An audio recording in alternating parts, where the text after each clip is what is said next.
Learning gives creativity, creativity leads to thinking, thinking provides knowledge, knowledge makes you great. There's one more that I want to say. End is not the end if fact END means what? Effort never dies. See, I've given you two quotes. Can you guess the person who has written this quote? Fine. Let me ask you another question. Can you think of any scientists who have also been statesmen? Statesman means an important and experienced politician who has earned public respect. Can you guess anybody? Any scientist? Yes, I think you have got it. It's none other than Dr. APJ Abdul Kalam, whose projects in space, defense, and nuclear technology guided India into the 21st century, became our 11th president in 2002. So, in his autobiography, that is Wings of Fire, in Tamil it is Agni Siragagal, he speaks of his childhood. This lesson, My Childhood, is an extract from the Wings of Fire. Come on, children, let's know more about this great personality, Dr. APJ Abdul Kalam. Let's get into the lesson. I want you all to turn to page number 68, and I will be reading the lesson as well, explaining and giving you the hard words and its meanings. Let's get started. I was born into a middle class Tamil family in the island town of Rameshwaram in the erstwhile Madras state. My father, Jainulabdin, had neither much formal education nor much wealth. Despite these disadvantages, he possessed great innate wisdom and a true generosity of spirit. He had an ideal helpmate in my mother, Aishamma. I do not recall the exact number of people she fed every day, but I am quite certain that far more outsiders ate with us than all the members of our own family put together. Kalamji was born into a middle class. He was a Tamilian, right? He was from the place Rameshwaram, and it is an island town in the state of Tamil Nadu. That is in the Bay of Bengal. Today we know that this state as Tamil Nadu, but when he was born, it was called as the Madras state. Abdul Kalam's father's name was Jainulabdin, and he says that his father was not very rich. He was not very highly educated, but despite these disadvantages, he had some special qualities. He was naturally very wise, he says, and was very generous too. Generous means romba தாராளமான ஒரு மனசு அவருக்கு. But APJ's mother's name was Aishamma. She used to help his father. She was of great support to him, She was also very generous and very kind-hearted. Every day they used to feed a lot of people. They fed outsiders more than the members in their family, it seems. That's what he says. That means, that shows that this family was very generous, very kind-hearted. Giving was their motto, you can say. They used to give to many. That's what he means. I was one of many children, a short boy with rather undistinguished looks, born to tall and handsome parents. We lived in our ancestral house, which was built in the middle of the 19th century. It was a fairly large pakka house made of limestone and brick on the mosque street in Rameshwaram. My austere father used to avoid all inessential comforts and luxuries. However, all necessities were provided for in terms of food, medicine, or clothes. In fact, I would say mine was a very secure childhood, both materially and emotionally. Abdul Kalam had many siblings, and he describes himself. He says that he was short. I'm sorry, and very common looks he had. But his parents, when he describes his parents, he says that his parents were very tall and handsome. They were good looking, it seems. And then Kalam says that he lived in an ancestral house. It was very old. In the 19th century it was built, and it was a pucca house. And this pucca house is made of what? Bricks and limestone. And it was located on the mosque street in Rameshwaram. He also says that his father was very simple, but he was very strict also. He wanted to live his life in a very simple way, and he taught his children not to waste money on unnecessary things, it seems. He also says that his father avoided all these inessential comfort and luxuries, any kind of inessential comfort which is not needed for the house. So all that he used to avoid, his father used to avoid, he says. And he provided everything that was necessary, like food or clothes or medicines, whatever. APG says that his parents fulfilled all his needs, whether it was material or emotional. Emotional is love and affection, material is whatever things that he needed. This shows that he was very grateful and thankful to his parents. The Second World War broke out in 1939 when I was 8 years old. For reasons I have never been able to understand, a sudden demand for tamarind seeds erupted in the market. I used to collect the seeds and sell them to a provision shop on Mosque Street. A day's collection would fetch me the princely sum of 1 anna. My brother-in-law Jalaluddin would tell me stories about the war which I would later attempt to trace in the headlines in Dinamani. Our area, being isolated, was completely unaffected by the war. But soon India was forced to join the Allied forces, and something like a state of emergency was declared. The first casualty came in the form of the suspension of the train halt at Rameshwaram station. The newspapers now had to be bundled and thrown out from the moving train on the Rameshwaram road between Rameshwaram and Dhanushkodi. That forced my cousin Shamshuddin, who distributed newspapers in Rameshwaram, to look for a helping hand to catch the bundles, and as if naturally I filled the slot. Shamshuddin helped me earn my first wages. Half a century later, I can still feel the surge of pride in earning my own money for the first time. APJ was 8 years old when the Second World War began, and that was in the year 1939.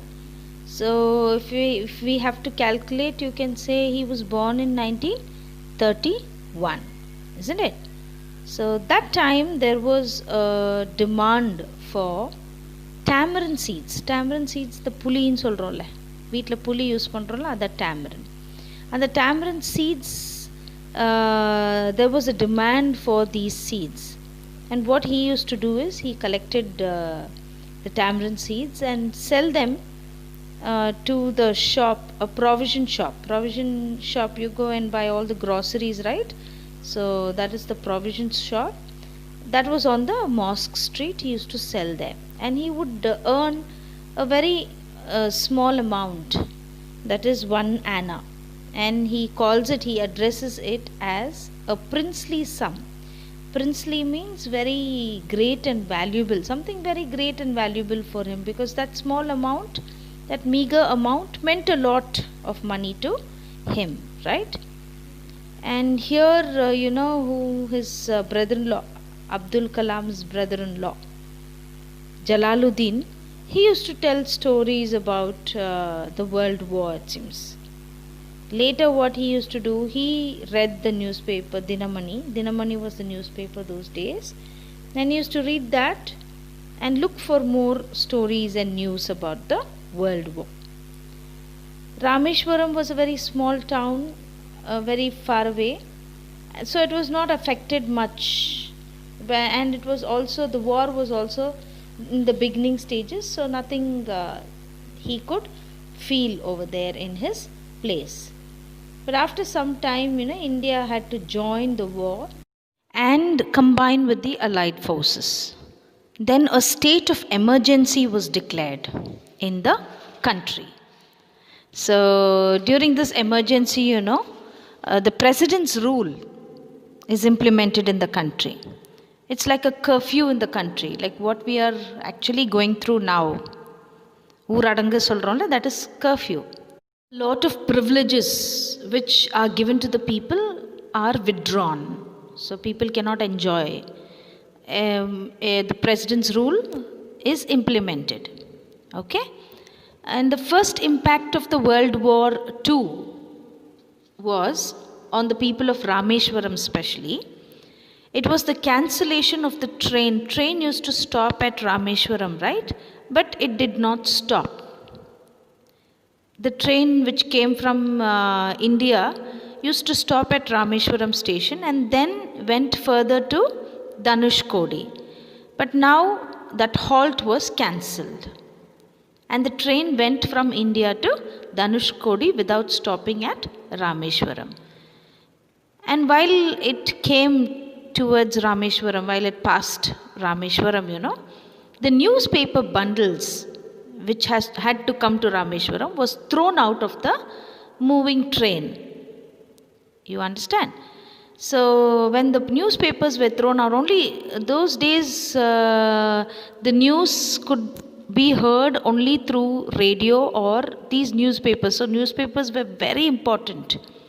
So these newspaper bundles were thrown to the people of Rameshwaram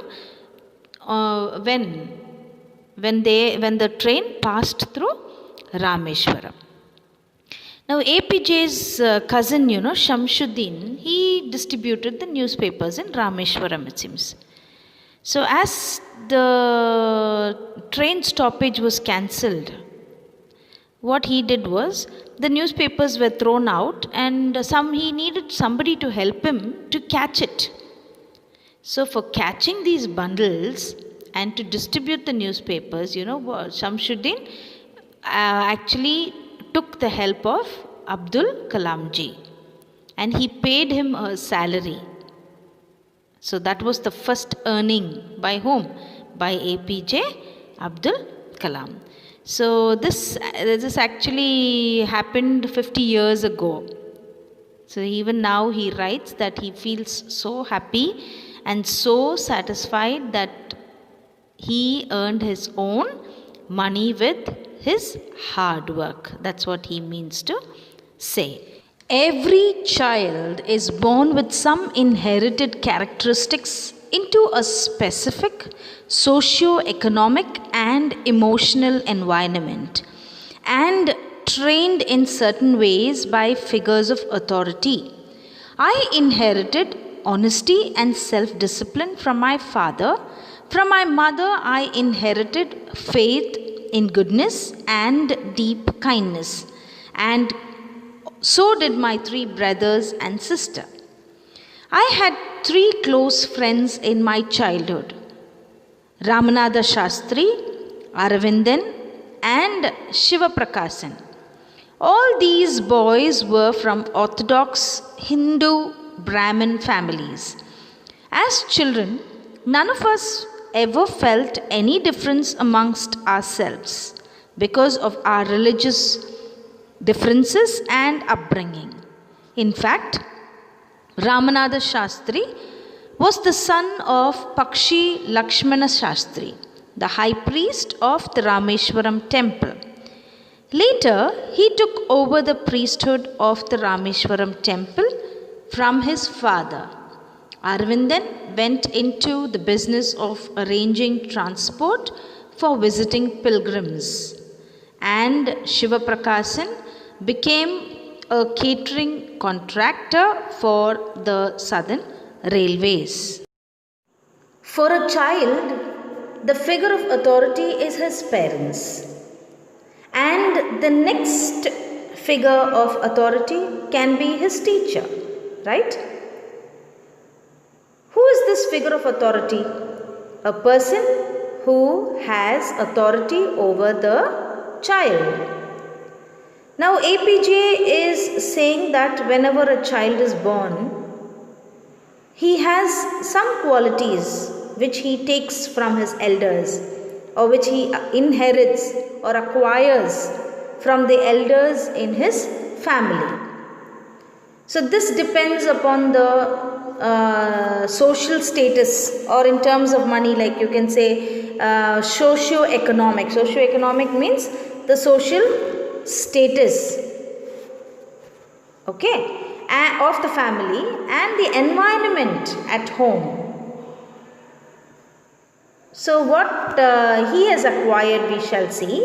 He has acquired, or he has inherited, honesty and self-discipline from his father, and from his mother he has inherited faith in goodness and deep kindness. His siblings also inherited these qualities from their parents. Okay.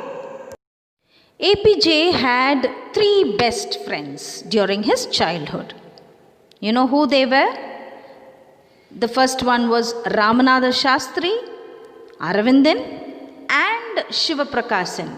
They were very close to each other. And you know, all these three children belonged to a very orthodox Hindu Brahmin families. Orthodox means very strict Hindu Brahmin families they belonged to, and also they were very strict in following their religion. As APJ was from a Muslim family, he says that during his childhood, all the children were so close to each other that they never felt they belonged to different religions, it seems. They had no barrier in their friendship.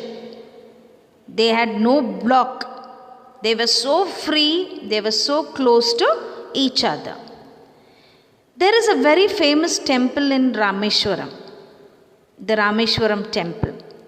Now you know this APJ's best friend Ramanatha Shastri was the son of Pakshi Lakshmana Shastri, and this man was the father of Ramanatha Shastri, was the priest of that temple. When these three friends grew up, Ramanatha Shastri took the priesthood of the Rameshwaram temple. Ramanatha Shastri later on became the priest. He took over the priesthood from his father.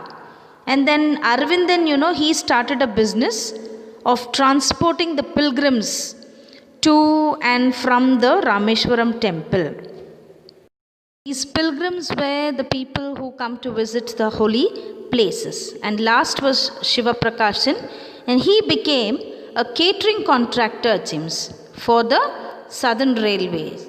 He was in charge of the catering for the railways. So all these three friends were settled. Okay. During the annual Sri Sita Rama Kalyanam ceremony, our family used to arrange boats with a special platform for carrying idols of the Lord from the temple to the marriage site situated in the middle of the pond called Ramatirtha, which was near our house. Events from the Ramayana and from the life of the prophet were the bedtime stories my mother and grandmother would tell the children in our family. Rama Kalyanam ceremony means it's a marriage festival. In South India, marriages are known as Kalyanam. So, Lord Ram and Sita's marriage is called as Sita Rama Kalyanam ceremony.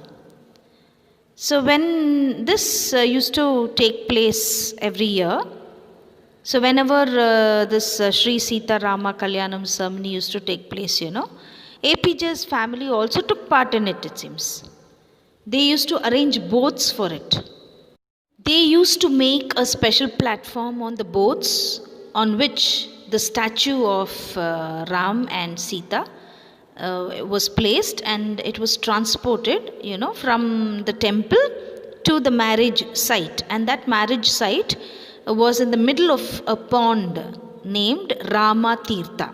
Pond na or kolam. And the kolathin naduvula da the marriage took place. So this pond was near APJ's house.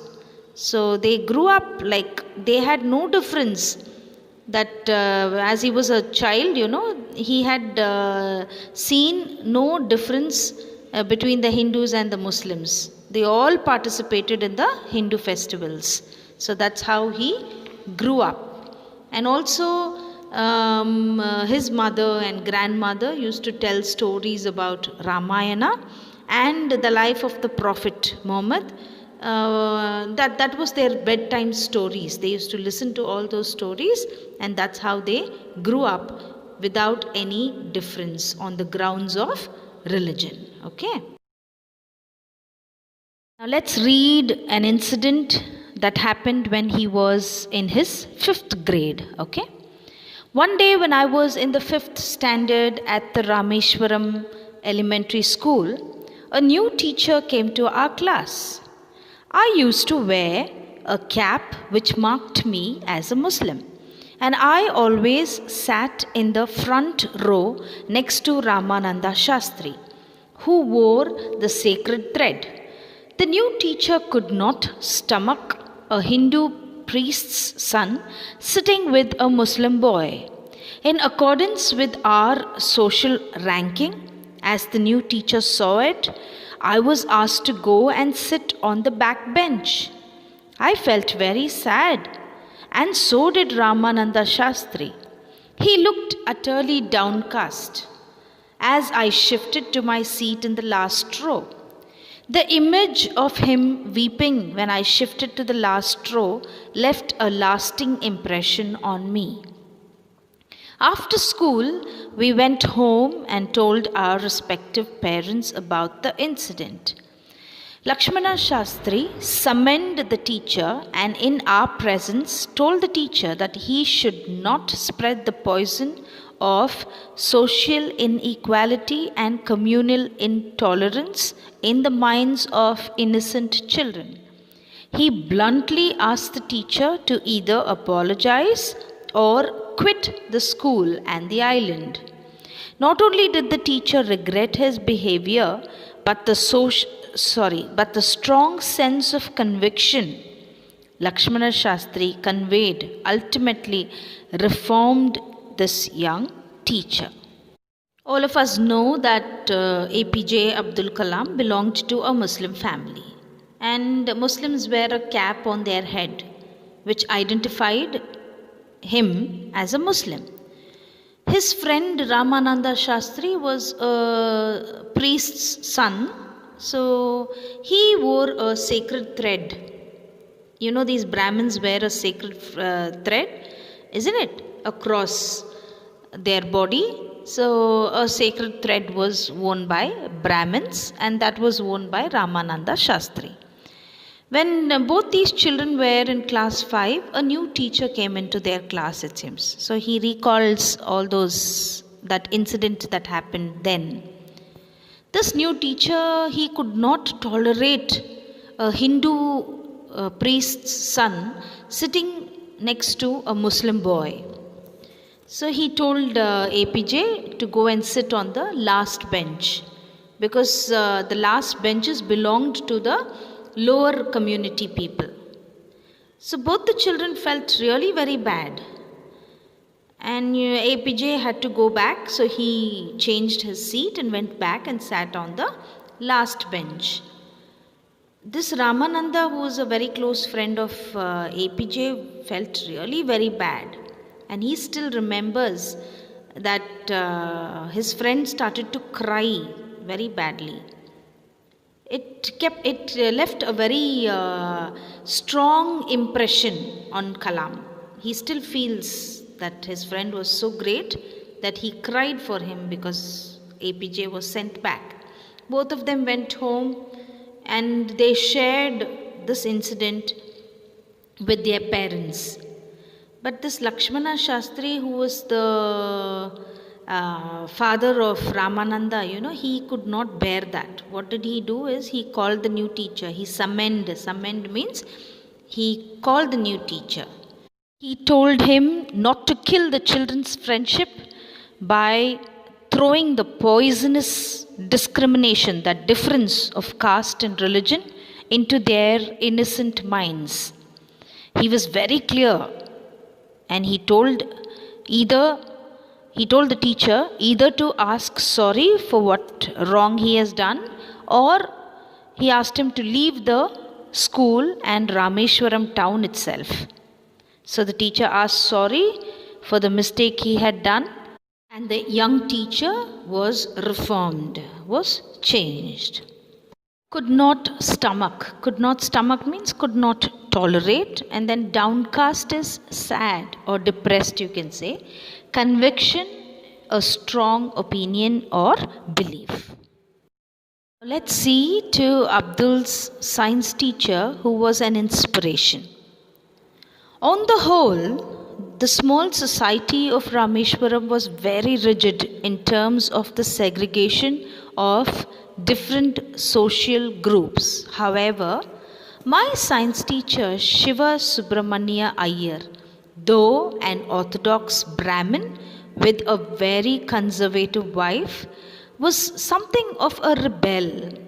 He did his best to break social barriers so that people from varying backgrounds could mingle easily. He used to spend hours with me and would say, Kalam, I want you to develop so that you are on par with the highly educated people of the big cities. One day he invited me to his home for a meal. His wife was horrified at the idea of a Muslim boy being invited to dine in her ritually pure kitchen. She refused to serve me in her kitchen. Shiva Subramanian Iyer was not perturbed, nor did he get angry with his wife, but instead served me with his own hands and sat down beside me to eat his meal. His wife watched us from behind in the kitchen door. I wondered whether she had observed any difference in the way I ate rice, drank water, or cleaned the floor after the meal. When I was leaving his house, Shiva Subramania Iyer invited me to join him for dinner again the next weekend. Observing my hesitation, he told me not to get upset, saying, once you decide to change the system, such problems have to be confronted. When I visited his house the next week, Shiva Subramania Iyer's wife took me inside her kitchen and served me food with her own hands.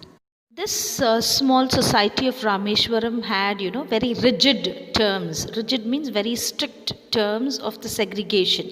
Segregation means separation. So they were separated or divided into many groups like Brahmins, the Vaishyas, the Shudras. So this kind of a social difference was seen in Rameshwaram. Now his science teacher Shiva Subramaniam Iyer, he was a very strict Brahmin. And he also had a very conservative wife. Conservative means a very traditional kind of lady she was. And she was very strict also in her religion. She was a Brahmin, so she was very strict. And but he was a rebel. Who do you call a rebel? A rebel is always who opposes something, who always is against something. This person was also this who the Iyer, that is Shiva Subramanya Iyer, his science teacher, was a rebellious type of person. He did not believe in distinction on the basis of the caste system. He worked very hard, to break these barriers.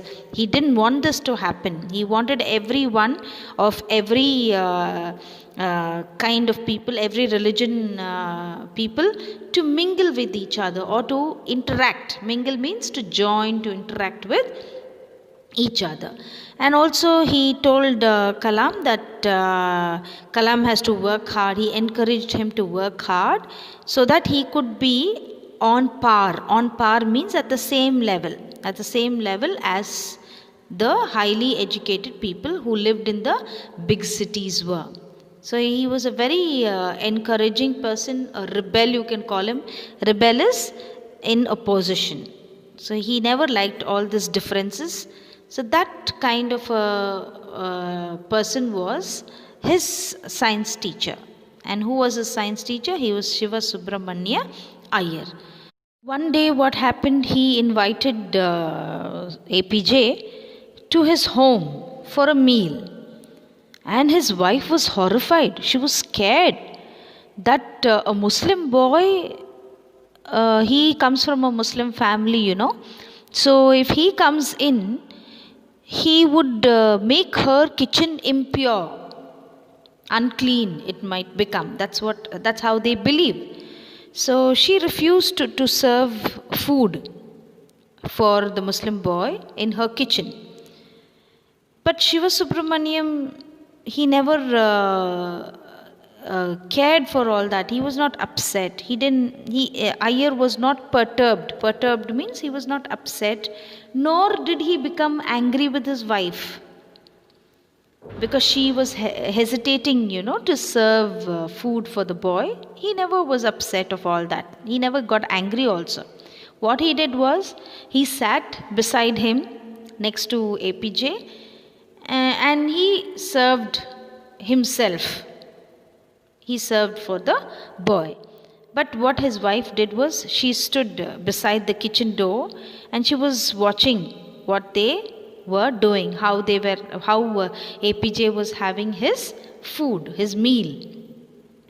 She wanted to find difference in his way of having his food and drinking water. But nothing was different there.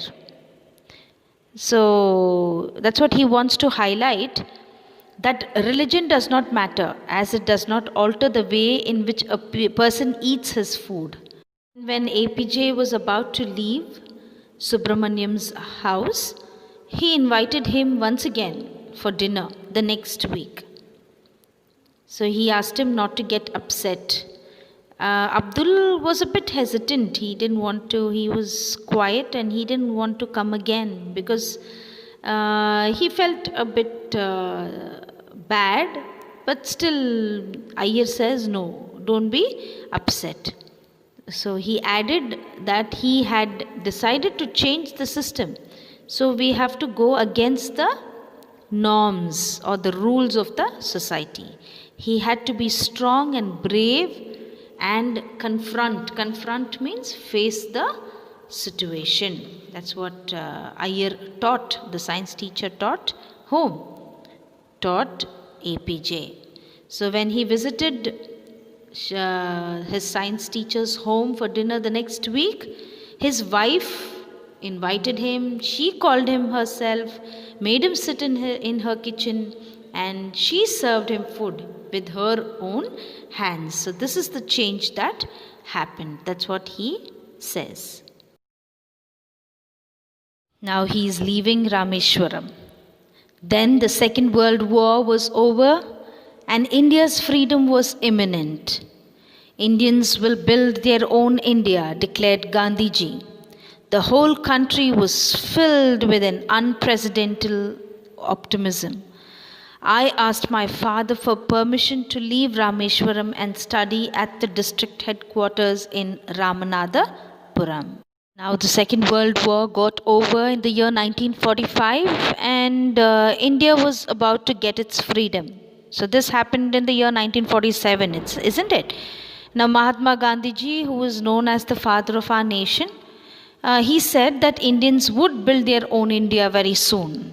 So the entire country was filled with hope and happiness.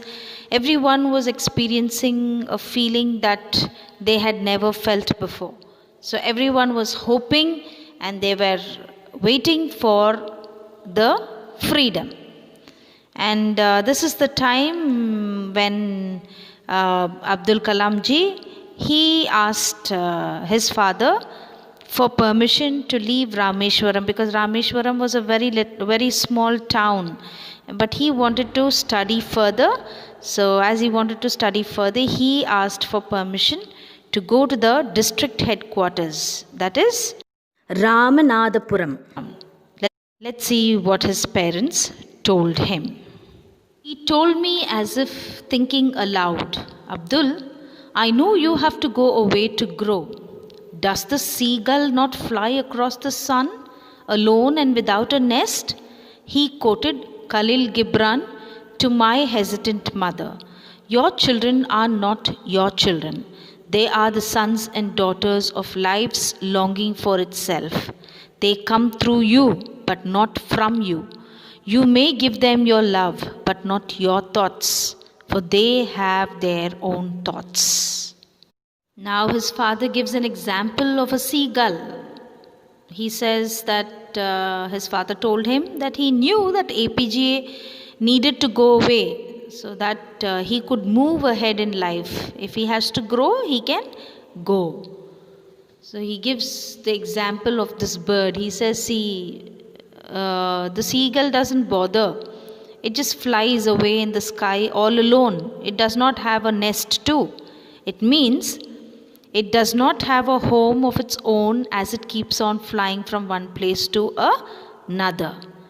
But APJ's mother, when she came to know that he has to leave home, she did not want to send him. She was a bit upset as a mother. But father tried to console her. He says a few lines from a famous poem titled Your Children. It's written by Khalil Gibran. He says that your children are not your children. They are the children of life. So don't think that you can rule over your children. They are a result of life's desire for itself. They have their own thoughts and their own desire. So they have to take up their own decisions. He asked her to give them freedom to fulfill their thoughts. So this is how the parents reacted to APJ when he told them that he wants to leave Rameshwaram. Okay, so this is an extract which was taken from The Wings of Fire, written by APJ Abdul Kalam. I hope you all understood. So just let's recall the lesson. My Childhood is an extract from the biography of APJ Abdul Kalam, Wings of Fire. He was a great scientist and also he was the 14th President of India. He was born in the middle class Muslim family in the year 1931. And where? In the island town of Rameshwaram, Tamil Nadu. He was greatly influenced by his parents, his teachers and his friends. Jainulabdin was his father. He was not very highly educated but a very generous and a kind man. He was not very rich too, and he provided a very secure childhood to Abdul and his siblings.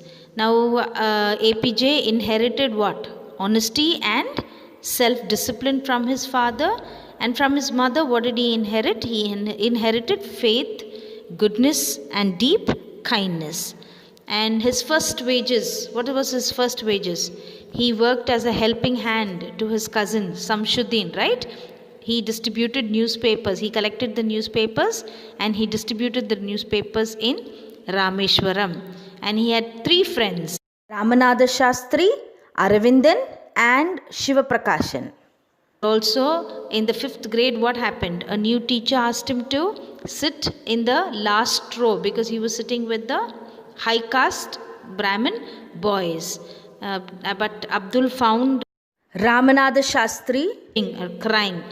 This made a lasting impression on Abdul. And then Abdul was greatly influenced by his science teacher Shiva Subramanya Iyer. He learnt a lesson of breaking the social barriers from him, isn't it? So Iyer invited him to his house. For the first day, his wife did not serve him any meal because he was a Muslim.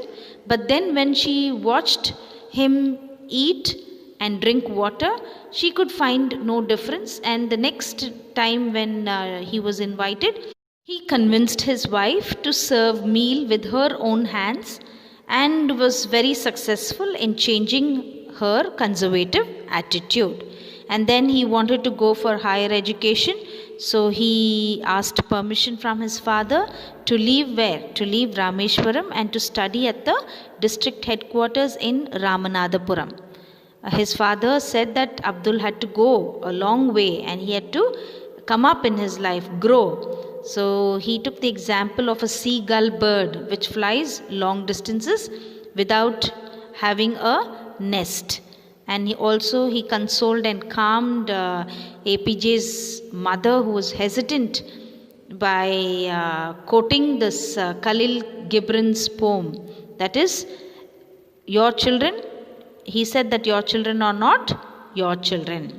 They are the children of life. So they did not belong to her. He tried to console her.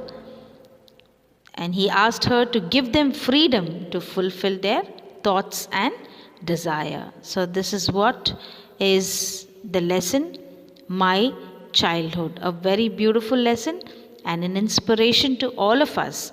And we all know this great man, APJ Abdul Kalam. Thank you very much, children.